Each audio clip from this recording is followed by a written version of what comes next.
4 जून के बाद से मुस्लिमों के खिलाफ लिंचिंग की घटनाओं में बढ़ोतरी हो रही थी, क्योंकि मामले ही ऐसे हो रहे हैं। अगर पुलिस को ऐतराज है कि उनको इन पत्रकारों को मोब लिंचिंग नहीं कहना था, हम बंद कर देंगे। आप मोब लिंचिंग बंद करवा दें। कंटेंट कौन दे रहा है? कंटेंट राज्य दे रहा है, कंटेंट केंद्र दे रहा है, सरकार दे रही है, समाज दे रहा है, पुलिस दे रही है। अब जो एक पत्रकार जो होता है वो पब्लिक। रियल एक्सप्रेस में आप सबका बहुत स्वागत है। मैं नदीम अहमद शेख और इस वक्त हमारे साथ बातचीत करने के लिए मौजूद है पत्रकार जाकिर अली त्यागी। जाकिर अली त्यागी ये वही पत्रकार हैं जिन पर हाल ही के दिनों में उत्तर प्रदेश पुलिस ने एफआईआर दर्ज की है। उत्तर प्रदेश में एक घटना होती है जिसमें एक युवक को मार दिया जाता है। उसके बाद अगर जाकिर अली त्यागी उस पर रिपोर्ट करते हैं, उस पर ट्विटर पोस्ट करते हैं, तो उन्हें उत्तर प्रदेश की पुलिस उन पर एफआईआर दर्ज कर दी जाती है और उन पर यह आरोप लगाया जाता है कि वो धार्मिक यानी लोगों को भड़का रहे हैं, वहां पे माहौल खराब कर रहे हैं। जाकिर अली त्यागी आपका बहुत स्वागत है। बेहद शुक्रिया। ये बताइए, उत्तर प्रदेश पुलिस आप पर एफआईआर दर्ज करती है तो इस पे आपकी पहली प्रतिक्रिया क्या है? देखिए, जब एफआईआर मेरे खिलाफ हुई थी तो मुझे उसका ज़रा भी जो है दुख नहीं हुआ था। उसकी वजह ये थी कि आपने देखा होगा, जब से मोदी जी का तीसरा कार्यकाल शुरू हुआ है, 4 जून में जैसे ही बीजेपी ने सरकार हासिल की थी, सीटें हासिल की थी सरकार बनाने के लिए और इन्होंने शपथ ली, तो 4 जून के बाद से मुस्लिमों के खिलाफ लिंचिंग की घटनाओं में बढ़ोतरी हो रही थी। सभी जो है देख रहे थे, एक एक जिले से 2-2 खबरें लिंचिंग की आ रही थी। आप कभी बुलंदशहर की खबर देखें तो आज वहां पर 2 लिंचिंग हो गई। आप कभी अलीगढ़ की खबरें देखें तो कल वहां पर 2 लिंचिंग हो गई। आप कभी हाथरस की खबर देखें या आप मुरादाबाद की देखें तो रोज कहीं ना कहीं कभी छत्तीसगढ़ में लिंचिंग की खबरों में बढ़ोतरी आ रही थी।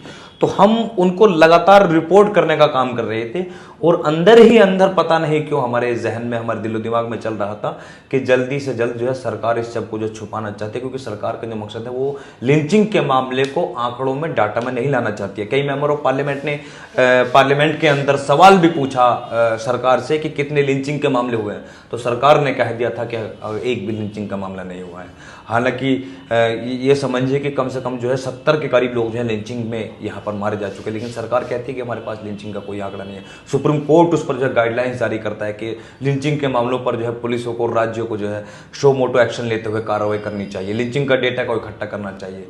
तो ये उस डेटा को छुपाने में लगे हुए थे और हम उस डेटा को जो अपने सामने रख रहे थे। आज फला जगह लिंचिंग हो गई है, आज फला एरिया में एक व्यक्ति को मार डाला गया है, आज औरंगजेब रोटी बनाकर आ रहा था लेकिन उसको चोरी का इल्जाम लगाकर पीट दिया गया है, छत्तीसगढ़ में 3 लोगों को जो है पकड़ के जो उनको मार दिया गया है। आप लोग सिर्फ इसी तरह की रिपोर्ट करेंगे तो कहीं ना कहीं पुलिस की नजर भी आप लोगों की टाइमलाइन पर रहती है कि आपकी जो भी रिपोर्ट करते हैं, जो भी पोस्ट करते हैं लिंचिंग से या हत्याएं की खबरें आप लोग सिर्फ क्यों करते हैं? क्योंकि मामले ही ऐसे हो रहे हैं। अगर पुलिस को ऐतराज है कि उनको इन पत्रकारों को मोब लिंचिंग नहीं कहना था, हम बंद कर देंगे। आप मोब लिंचिंग बंद करवा दीजिए। जब मोब लिंचिंग ही नहीं होंगी तो हम जैसे लोग तो खुद ब खुद ही हमारे मोबाइल जो है मतलब जो है पूरे फ्री पड़े रहेंगे। हम कहाँ से लेंगे? कंटेंट कौन दे रहा है? कंटेंट राज्य दे रहा है, कंटेंट केंद्र दे रहा है, सरकार दे रही है, समाज दे रहा है, पुलिस दे रही है। हम जो एक पत्रकार जो होता है वो पब्लिक और सरकार के बीच का, यानी पब्लिक और सरकार जो होती है वो गोल्ड की तरह होती है, सोना होती है। लेकिन जो जर्नलिस्ट जो होता है वो तांबा होता है और तांबे के बगैर आप गोल्ड को जोड़ नहीं सकते हैं। तो पत्रकार पब्लिक को, जनता, सरकार से और सरकार की सूचनाओं को जो है जनता तक पहुंचाने का काम करता है। आप लोग वही तो नहीं कर रहे हैं। हम वही तो कर रहे हैं। लिंचिंग हो रही है, ये चीज हम सरकार को दिखाना चाहते हैं कि आपके फला एरिया में मोब लिंचिंग हुई है, लेकिन अभी तक पुलिस ने कोई सख्त कार्रवाई नहीं की है। अच्छा, आप पर जब एफआईआर दर्ज हुई तो जानकारी कैसे मिली? पुलिस की तरफ से कोई फोन आया या कोई मेल वगैरह आया? कैसे जानकारी मिली? लोकल लोग हैं, असल में वहाँ के एक साथी हैं, पत्रकार हैं, उन्होंने मुझे सुबह कॉल करके बताया कि व्हाट्सएप चेक किया। मैंने कहा कि नहीं, अभी तो मैं सो के उठा हूँ। उन्होंने कहा कि मुबारकबाद। मैंने कहा किस लिए? कि आपके खिलाफ एक एफआईआर दर्ज हो गई है। तो मैंने कहा ठीक है जी, आपको भी बहुत मुबारकबाद। तो वो सोच रहे थे कि मैं एफआईआर की खबर दे रहा हूँ और आप जो है मतलब मुस्कुरा रहे हैं, हंस रहे हैं, इस पर आपको कोई दुख नहीं हो रहा है, डर नहीं लग रहा है। किस चीज़ का डर लगेगा? जो बोल रहा है मारा उसको भी जाना है, जो शांत बैठा है मारा उसको भी जाना है। जो बोल रहा है वो पुलिस की कार्रवाई से मारा जाएगा, जो नहीं बोल रहा है, जो शांत है, वो लिंचिंग में मारा जाएगा। लेकिन कई दिन हो गए इस एफआईआर को, क्या पुलिस की तरफ से आपके पास फोन आया, कोई मैसेज आया, कहीं बुलाया गया, कुछ इस तरह की बात हुई? नहीं, पुलिस की तरफ से कोई अभी तक ना कोई सूचना मिली है, ना कोई लेटर आया है, ना ही कोई जो है कॉल आया है, ना ही कोई किसी के जरिए कोई खबर आई है। इस मामले को अंतर्राष्ट्रीय मीडिया ने भी उठाया, तमाम देश के कई सांसदों ने भी उठाया, कई अगर देखें तो विपक्ष के तमाम नेताओं ने भी इस मुद्दे को उठाया है। तो क्या लगता है पुलिस की तरफ से कहीं ना कहीं इस एफआईआर को फिर से रद्द कर दिया जाए? रद्द करे या ना करे ये पुलिस का काम है, क्योंकि फर्जी एफआईआर है, फर्जी एफआईआर है। हम सीएम के दफ्तर को, हम पीएम के दफ्तर को ये दिखाने की कोशिश करते हैं कि फला एरिया में ये मामला हुआ है और विक्टिम फैमिली का एक्शन के लिए, आरोपियों के खिलाफ कार्रवाई के लिए प्रदर्शन कर रही है। और हम पीएमओ को और सीएमओ को इसलिए अटैक करते हैं कि ताकि आप अपनी पुलिस से बात कर सके कि वहां पर जो है तुरंत जो है पीड़ित परिवार की मदद की जाए। लेकिन पुलिस ऐसा ना करके, सीएम का ऑफिस या पीएम का ऑफिस ऐसा ना करके, मुझे लगता है कि वो कार्रवाई करने का आदेश दे देता है। ये पहला हम पत्रकार नहीं है जिसके खिलाफ एफआईआर हुई हो, दर्जनों पत्रकार है। पत्रकारिता की जो स्वतंत्रता है उसको खत्म करने के मामले में हमारा देश जो है का जो स्तर है वो बढ़ता जा रहा है। हमें दुख है इस बात का कि इंटरनेशनल मीडिया हाउस इस चीज पर खबर कर रहे हैं, इस चीज पर खबर कर रहे हैं, लेकिन खबर कौन दे रहा है? पुलिस दे रही है। अच्छा जाकिर, देखा यह गया है कि जिस तरीके से जिन संस्थानों पर या मीडिया हाउस पर अगर एफआईआर दर्ज होती है या ईडी या सीबीआई के छापे पड़ते हैं तो कहीं ना कहीं वो नरम पड़ जाते हैं।